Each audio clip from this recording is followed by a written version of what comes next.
just working on my dailies for Love and Deepspace, which, funny enough, it's actually what this video is going to be about. So, I've been playing Love and Deepspace for, oh geez, let's actually go look. Let's see. It looks like, if we can roll it, focus in 912 days.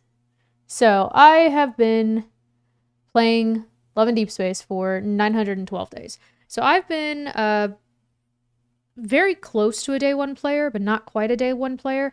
But with that being said, if you are not aware of what just happened and the fact that our 5 male leads might have been a 6 at one point, I would say definitely tune into this video. I found Mujin, who did a like a kind of a synopsis of what happened and like kind of gave a rundown of everything. I've not seen the video yet, so I'm gonna watch it in real time with you guys, but I'm very curious to see how well he did at actually placing all of the events that happened, because I have a lot of my own stuff that I kind of experienced with it and saw and gathered.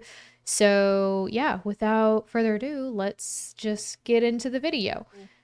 We're just gonna watch what Mujin actually covered with this. Like I said, I'll be reacting to it and responding to it like as we're going through things. So I will be stopping and starting the video. I apologize if that annoys you to begin with. If so, tab out of this page. So, and just go watch his. But anyways, without further ado, here we go. If I had $1 for every time a Chinese gacha game player showed up to the development studio of their favorite game while holding a knife with the intention of assassinating staff there, then I'd be at least $2 richer. And what's crazy here is that this second dollar would be given to me as recently as June 2026, when that exact thing happened. But as a bonus, it also came bundled with a package of literal cow shit, vandalism, and a large police response. Yes, this is all correct. Love and Deepspace is the most successful female targeting gacha game of all time, easily able to earn tens of millions of dollars on any given month of the year. They were, without I will admit, I've exaggeration, spent on money. top of the world with no competition whatsoever until one day they decide to shoot themselves in the foot with a fully loaded shotgun. 1 week after announcing the biggest update. So before he gets too far into it, this is the new character that we actually don't have. So I will, again, pull up my phone to show you guys the... If you're not aware of what's going on with all of this, I will show you the 5 love interests that we currently have. So these are the 5... Oh, hello. Camera, catch it. Okay. Camera's going to struggle a little bit, but these are the 5 love interests that we currently have. As you can see, we do not have the character that Mujin is speaking of. Let me see if I can get it to... if I put my brightness darker. So yeah, again, you can see we do not have any of the love interests that Mujin is mentioning. Or showing, I guess, right now on the screen. So this love interest that is currently on the screen, his name is Valko. And he was teased. And after everything that happened that Mujin is most likely going to get into in this video, he does not exist currently. We will see what happens with that in the future. But as of now, he is not in the game. The game has had in a very long time. They do something unprecedented, going back on their word and canceling the entire update. The immeasurable disappointment their community felt would spark one of the biggest and most impressive global efforts in gacha game history, uniting people all across the globe to buy up entire city billboards, donating hundreds of thousands of dollars to charity, and even convincing Queso, of all people, to spread awareness about I didn't know about that one. And bear in mind, this is all truly nothing more than the tip of this iceberg. Correct. As it's easily one of the most complex topics I have ever covered on this channel. But it's not like I had a choice, seeing that my own community had left over 14,000 messages about this topic in my Discord server, and even went as far as compiling an amazing Google Doc about it. And so, why did this money printing machine decide to destroy itself? And how did this become a worldwide phenomenon? Well, without further ado, let's do this. Alright, so most people agree that the first gacha game came out in 2010 and was developed by Konami. It was called Dragon Collection. The best way to describe it was kind of like a knockoff Pokemon. I was like, is this an ad? I don't know. I never know with him sometimes. Possible. And in between certain levels, you'd receive a luck-based treasure chest that has the ability of giving you some really rare items that can boost your stats like crazy. And if you wanted to open more of these treasure chests now without having to go through other levels, then you could pay money to buy them. This simple mechanic that wasn't really popular at the time would change Konami forever. By 2012, their console game sales were slipping, but their social games on social platforms like Greed, meant to be played on mobile like Dragon Collection, were defying every single expectation. By 2012, Konami's net income was up 80% thanks to this game and other games on social platforms. I am really curious where he's going with this. Developers, of course, take notice. Why is Konami making so much money? How can we incorporate this into our games? And so, gacha would start to take over Japan. But it would remain in Japan for a while because, well, the entire concept was from there. The word gacha comes from the word gachapon, which is essentially a vending machine that you can find in many different places in Japan, with each one having a different themed set of toys, figurines, keychains, etc. And after placing money in it, essentially buying a pull, you'd be receiving something randomly from that set. Now, of course, some items in that set will have a very low drop rate, making them rare and very sought after. And the whole point is to keep buying pulls until you get what you want. And that's kind of how gacha games work. Now, as I said, gacha games would remain niche and would be mostly focused on Japan for the longest time. But this, of course, would all change in 2020 when Genshin Impact would come out and bring gacha into the mainstream. Now, of course, Genshin really changed a lot of stuff by releasing mid-pandemic as everyone was locked up in their homes. But one could argue that the reason why it succeeded so well was because it felt like a full-fledged game with gacha mechanics, rather than gacha mechanics with a game built around it. Yes. No, yeah. All these elements combined. I will say, some of you know I play Genshin. Some people might be new to this and not know me very well. I do play Genshin Impact. I have played Genshin Impact. I was a content creator for it, not officially under the content creator program, but I was a content creator for it for at least a couple of years. Genshin Impact really did change a lot of stuff. I can't even describe it, but basically everyone nowadays kind of bases their formula of their new gacha game, it seems like, around Genshin and like what worked for Genshin and what didn't work for Genshin. And sometimes they improve on it. Sometimes it's literally the same. Like it's very interesting to see like what almost appears to be copy and paste sometimes of gacha games. It's very odd. And it still holds the Guinness World Record for fastest mobile game to reach $1 billion in revenue, achieving this feat in 178 days. And just to really illustrate, I'm also just putting this here just because I need to. I had the worst deja vu just now. Like, I've already experienced that whole little segment of Mujin talking, sitting in this room, looking this direction like crazy. Anyways, happens to me every once in a while. I just wanted to say it. Straight how crazy this was. The previous record holder for this Guinness World Record was Pokemon Go. And that's not all, because Genshin Impact also holds another Guinness World Record, the fastest mobile game to reach $5 billion, which was held by Clash of Clans. Oh, wow. And while it did rewrite certain expectations for gacha games, it didn't really rewrite the demographics that it was targeting. Gacha games have always been about targeting the single male with disposable income. Yes. One look at the characters that you can spend money on in some of the most popular gacha games in existence, and you understand very... And the funny thing is that I think, especially with, which we'll get into it a little bit with Love and Deepspace, I'm sure, but like, funny enough, most people that I know that play these games now are not men.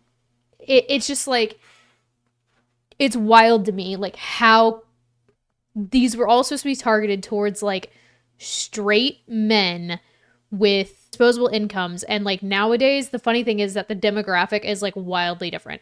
It's a lot of people in the LGBTQIA plus community, women and stuff like that. Like it's really funny that like the straight man is like not the main demographic, it seems like, anymore, because again, like a lot of the people that I know personally, I do not know. Oh my gosh, do I even know? I don't even think I can name a straight man that plays Genshin Impact. Like, I don't know offhand. Some of the like bigger creators and stuff maybe, but like people I personally know, I do not know a straight man that plays Genshin Impact. Wild. Food for thought. Very quickly that the targeted demographic has not changed.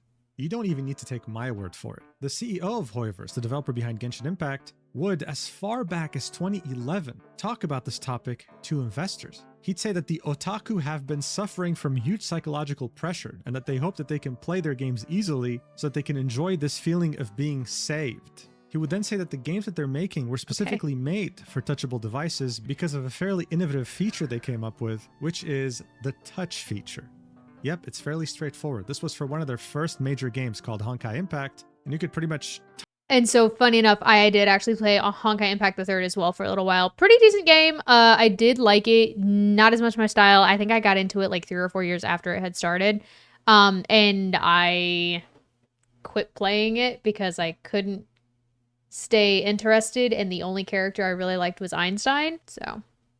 touch the very hot women they can pull for, and they'll react to it, which will also increase your friendship level with them, just like real life.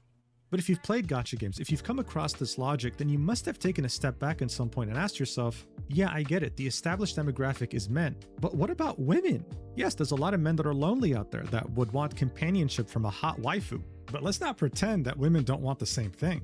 I mean, come on, have you seen some of the books that some women read? One could argue that in some cases, they're even... Can confirm, I have read some freaky stuff. Even freakier than men. So where were the gacha games that were catering to their needs? Because they also had disposable income, and it seemed like no one was tapping into that. At least, not successfully. You see, there's always been a type of game that's existed since the early 2000s called an otome game. A story-based romance video game targeted towards women. Yes, these games would be monetized. They had varying degrees of success, but they were also extremely niche, never able to truly reach a mainstream audience. There would be multiple attempts by multiple developers to make a gacha game centered around the otome genre, but none... Which I'm also going to put my caveat in here as well. Genshin Impact has done fairly well. The funny thing is that I was actually just having this conversation with somebody the other day, and this could be a whole nother video that I could go off on, to be honest with you. Genshin Impact actually arguably has some of the best men in their game versus like any other gacha game that I've really played, other than like Love and Deepspace, obviously. I've played, obviously, Honkai Impact the Third doesn't have any men. Honkai Star Rail had men, but didn't have a lot of men. I don't know where they're at this point. I think I dropped Honkai Star Rail within the first 2 years of it being released. I did not try ZZZ. I was told that there's a lot of women in ZZZ in comparison. I've started playing Neverness to Everness. Once again, the men are being sidelined, and it's all about the women, it seems like, and stuff like that. Like, I really could only name you like 4 men that are in the game right now that I know of, and only 1 more that is looking at coming up of being released that has been teased since before the game started and has been like nowhere to be seen. I literally have not run into this guy. I've wanted him since before the game released, and I've not seen anything. So NTE's not doing well with male representation and stuff like that. Woo-Wah I started as well, Wuthering Waves. Also didn't have a lot of men, so I dropped that one as well. Like, it's one of those that, like, if you want to get, like, and to be clear, like, obviously, like, you can tell by my preference, like, I prefer men. Like, I prefer male characters. I have always preferred playing as men in video games. For the most part, at times I've liked playing as women, but not always. I've also always found myself gravitating more towards men in stories, and a lot of that is, I think, because like I just share a lot with them. I was always kind of a tomboy growing up, and so I had more in what felt like in common with a lot of these characters, and I felt more attached to them. So it's very interesting that like a lot of these didn't have a lot of men, and they still don't, which is I think why Love and Deepspace has done as well as it has, personally. Because I also did try Tears of Themis, could not get into it. could not enjoy it because it's just little like reading and cards and pictures. Where Love and Deep Space, it's interactive, it's 3D model, it's like there's just so much more to it, which I'm sure Mujin will get into. Would truly stand out. For example, even Hoyoverse, before releasing Genshin Impact, would release a game called Tears of Themis, targeting the female demographic specifically while incorporating a gacha system around it. And guess what? It didn't really work out that well. It had released in China in July 2020 and then globally on July 2021. Like I said, I've played it. It's really boring. The revenue right now is so low that it can barely make a dent in their other titles. Like, it can't even make 10% of what Genshin Impact or Honkai Star Rail are making right now. I believe that. And so the logic was, for many developers, that if even Hoyoverse can't make a successful Otome game targeting the female demographic, then who can? Well, that's where the developer Paper Games came in. Now here's the deal. Paper Games has been around for a while. Their first game came out in December 2012 in China. It was called Nikki Up to You Addressing Story, and from day one, they were targeting women. This was a dress-up game that was made for them. By 2015, they would release another game called Love Nikki, and for the first time would expand into Japan, the biggest gacha market. In 2017, they would start taking a step in other directions by releasing the game Mr. Love Queen's Choice, a fairly standard 2D Otome game. I do know of Mr. Love Queen's Choice, but I've not played that one. Importantly, it would teach them priceless lessons for their magnum opus, a game that would change everything for them and the industry. In 2020, Paper Games would release a teaser trailer for their upcoming game called Love in Deepspace. And for any fans of Otome games, for any women out there that were hoping for a next generation experience, this caused a massive earthquake. This was the first 3D Otome. And to be clear, I was never an Otome game fan. Like, I tried Tears of Themis, couldn't get into it, kind of ditched everything else after that. I've never been an Otome person. Otome game to ever exist, and at this level of insane quality. No one had done this before. No one was crazy enough to even come up with this idea. This shook the entire industry to its core, and many were very interested to see how it would end up performing once it would finally release. And I remember seeing this briefly in passing. There was no release date whatsoever. They just dropped this teaser, created a massive earthquake in the industry, and just left.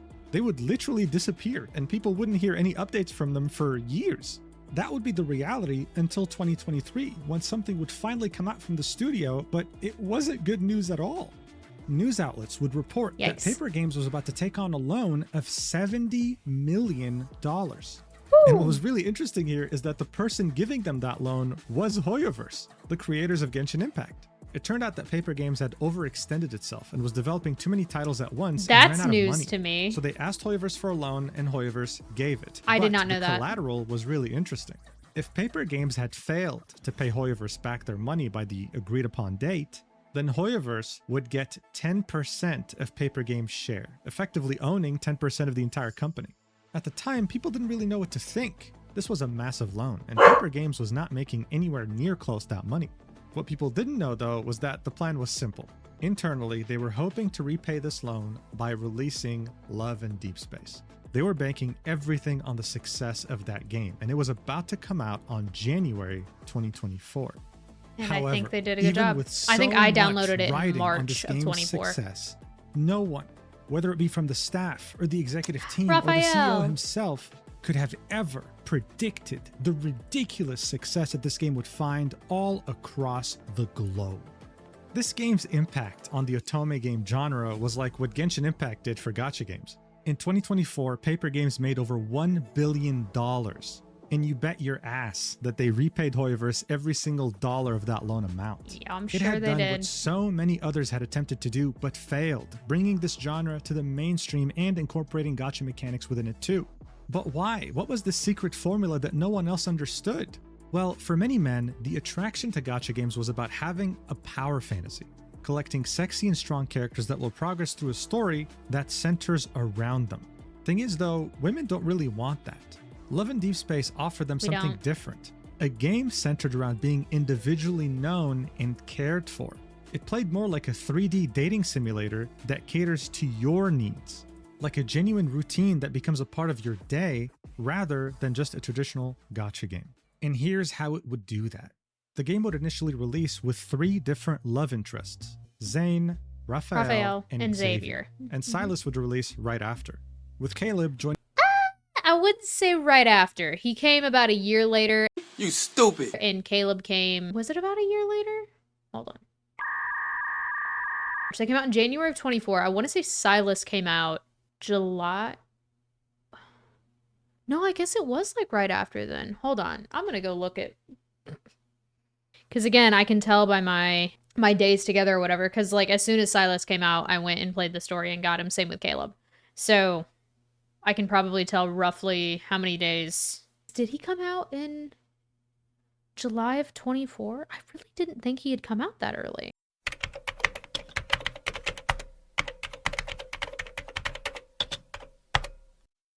Bruh. But I know I've been with Caleb like over 500 days. 746 days. No, yeah, I guess that's 2 years. I mean, that's a little over 2 years, right? Yeah, that's a little over 2 years. So yeah, I guess Silas did come out in June or July of, I'm not doing the math right now. I'm not doing that. Of 24. So I guess it was not very far after. And then Caleb, I'm at 555 days. So that's what? If 365 is a year, that's 200 more. So a little over a year and like 8 months. A year and 8 months. So it's been like almost 2 years. It'll be 2 years. That sounds right. Something like that. Anyways, no, that's crazy. I didn't realize that it was like that close together. The rest of the cast in 2025. There would be a million different ways of being able to interact with them in game, making them truly feel like, well, they're real. While you're in game, they would call you through a video call. Yep. You'd be able to text them. And sometimes, I mean, this is a Silas thing, but he would call you his kitten. When it would be your birthday. They all have different nicknames for the love interest. Raphael calls you Miss Bodyguard. Caleb calls you Pipsqueak. Silas calls you Kitten. I don't know what Zane calls you. I don't pay attention to Zane. I'm so sorry. And then Xavier, I want to say he's typically called, like, has he said honey? I feel like Xavier doesn't use nicknames as much as some of the other guys. But yeah, so they all use nicknames and stuff like that. But yeah, like Mujin said, so they can call you via video calls. They can call you via like regular phone calls. So you can actually just have like regular phone calls. You can text them. They can text you. There's a little like what would be like a Facebook or like Twitter feed, some sort of like social media feed that they'll like post things. You can interact with their posts. You can post things. They'll interact with your posts. You can go on dates with them. You can play games with them. You can go to like a mall type thing, I guess, and do the claw machine. Like there's all sorts of stuff you can do with these guys in this game. If you don't know about it, it's crazy. Like there's so much to do in this game. They would all individually take the time to celebrate it and would sing you happy birthday or do some other things for you. And of course, you could go on dates with them, spending quality time while able to do a variety of different activities together. But yeah, you can work together, work out together, study, or there's one more. I don't do it very often. I don't do the hangout thing very often. I'm terrible. Sleep. That's the new one. You can sleep. You can take a nap together. I feel like what would really take it to the next level was how developers would keep adding features that made this game a part of your daily routine. Yeah, Other gachas asked you to log in every day to get rewards, but here you were being asked to log in to make your life easier. Like literally, example, this man keeps track of my period. Me, where you'd get a notification on your phone from your favorite love interest reminding you of something important to you, like, I don't know, someone's birthday or the fact that you have an important meeting coming up. And there'd be this other feature that would come out as well that you might have heard of called the period tracker. Now look, there are a lot of period tracker apps out there for women to keep track of their periods. But Love and Deepspace was like, you know what, dude? This game is a part of your daily routine, so might as well have that feature too. So when you would get close to your... And to be clear, like, this is actually a brilliant thing for them as well, because one, they're trying to create the relationship between the player and whatever love interest and stuff like that. And so, like, it's one of those that it's like, coming from like a woman who I have periods and stuff like that, it means a lot when your partner knows and cares and like genuinely is supportive of you during that time, because for all of those who suffer out there, it gets painful and there's weird things that happens to your body every month or every however often you know get your period and stuff like that. But like, it is crazy the things that we will go through. So to know that you have somebody there that like cares and keeps track of it with you and like stuff like that. It's another thing that like they were really smart to do that, because a lot of women don't see that with men, I feel like. And so to have that, it's just so interesting, because they really tapped into the caring and like the nurturing and stuff like that like women are looking for in this game. Period, or your first day of your period would arrive, you'd have your favorite love interest point that out and vow to take care of you while giving you extra attention while you deal with cramps from the seventh circle of hell. Now, interestingly enough, this whole period tracker thing was some sort of a Twitter controversy when it came out back in early 2025. Oh my gosh, the amount of people who were like, oh my gosh, like this is so... Ugh. And like there was so many people like just saying nasty things about it. And I was like, why is it such a problem for women to have a game that presents a love interest, a man, caring about her when she's going through something that literally like wreaks havoc on your body from like, it could be 3 days, and some of us like suffer from symptoms for like days, if not weeks, before the period even comes. So like could be 14 days. Like, heaven forbid we have something of like a character showing us care and kindness when we are arguably suffering. Some people would call Love in Deepspace a gooner game for having a period tracker, but that's just Twitter being Twitter. Because if you're going to call this a gooner game, might as well talk about the scenes where you're being figuratively railed. That's right, let's talk about monetization. What a great time. How was this a gacha game? Well, you weren't pulling for the characters. You'd be pulling for something called memories. Yep, memories. memories, You meet the characters cards. through the main story. So in other words, they'd be available to you for free. Yep. But memories are these special 3D cutscenes where you Yes. interact with these different love interests and, well, Yes. end up doing a lot of raunchy things. Lots Yes, of this can things. get I have that really one from spicy. Xavier. And it really caught I me have by that one. surprise. I wasn't expecting this level of raunchiness when I streamed this game for the shits and giggles back in 2024 with the Mujin. streamer Box 2. Oh, you sweet summer child. Oh my god. Dude, what is this? We He's just get a free sweating. check. Bro, goddamn. We're What? literally f***ing. What's happening? It's not my tits. Hey, yo, is that your leg? Yo, that's your leg. That's your leg. Hey, man. Okay, okay. Holy mother was sweating and man. Hey, Oh, man, he's bending me He over. opened your legs, bro. In their defense, in our defense, Xavier has been one of the spiciest men in the past. So, and I remember that banner, and Xavier was the spiciest card of that banner.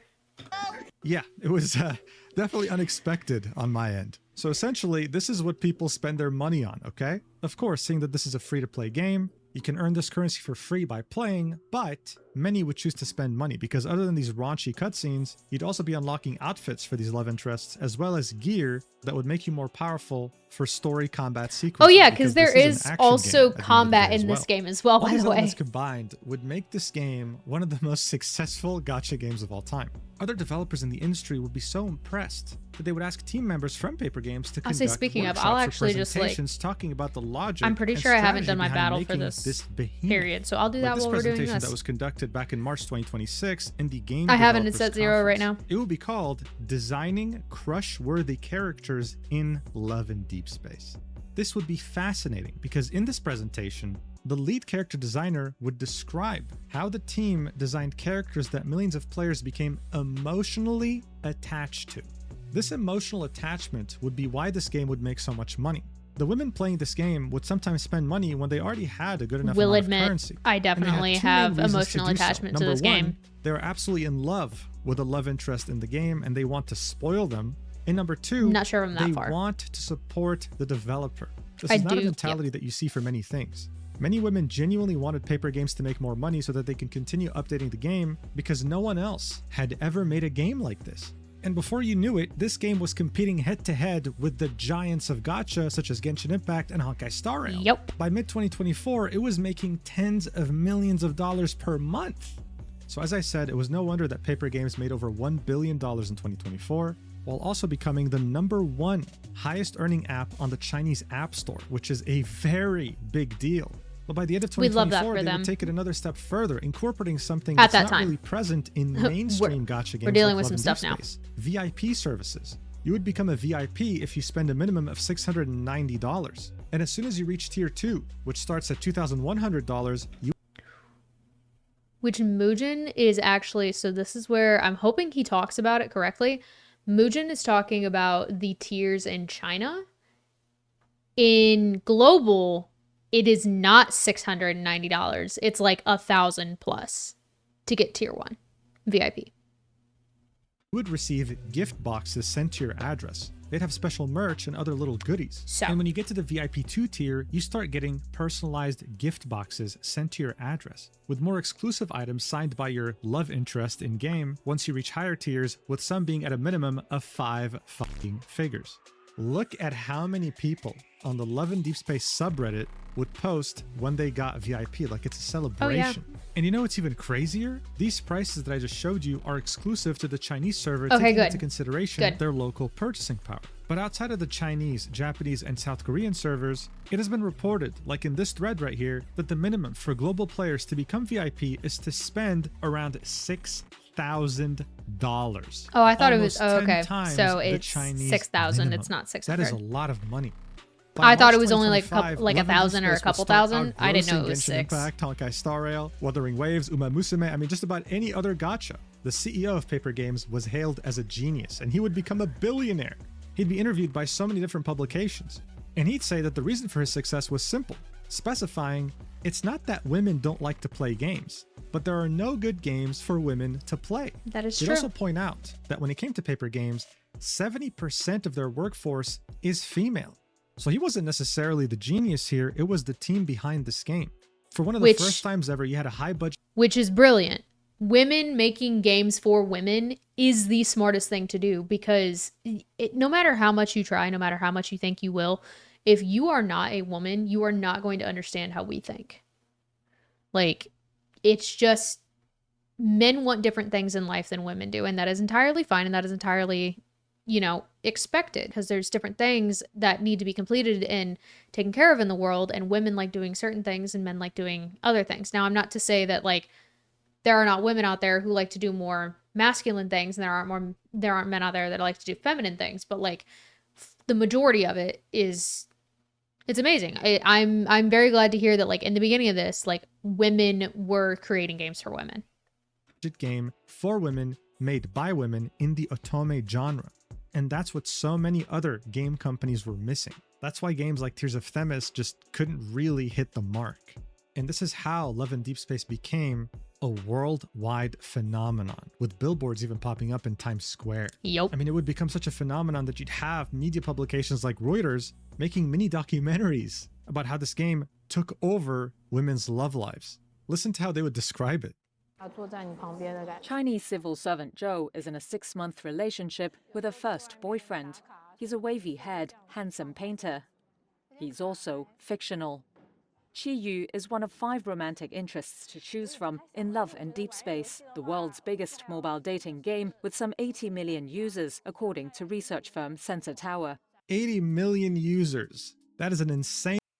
Hi, it's me. I'm one of the 80 million users. I do want to clarify, though, that I have a boyfriend. Like a real one, not the one on my screen. Amount of users. But yeah, this app did such a good job of incorporating itself into your daily routine that it kind of made it meaningless for many women to even seek out a boyfriend. It was that crazy. There'd also be a couple different documentaries by the publication South China Morning Post. In one of them, they talk about women that would specifically hire cosplayers to dress up as their love interest from Love and Deepspace and go out on dates with them. And in another, they would do the same thing as Reuters. Talk about how some women were replacing real-life men with, well, Love and Deepspace love interests. Crazy. Such massive success comes with its own fair share of critics. And by 2025, you'd have multiple media publications come up with a narrative that it's because of games like this, these otome games, that birth rates were declining. A lot of criticism would be directed towards the game. I'm just going to state what I assume and believe to be obvious. I don't think it's a video game that has birth rates declining. I think there's a lot of other reasons that we need to look at first.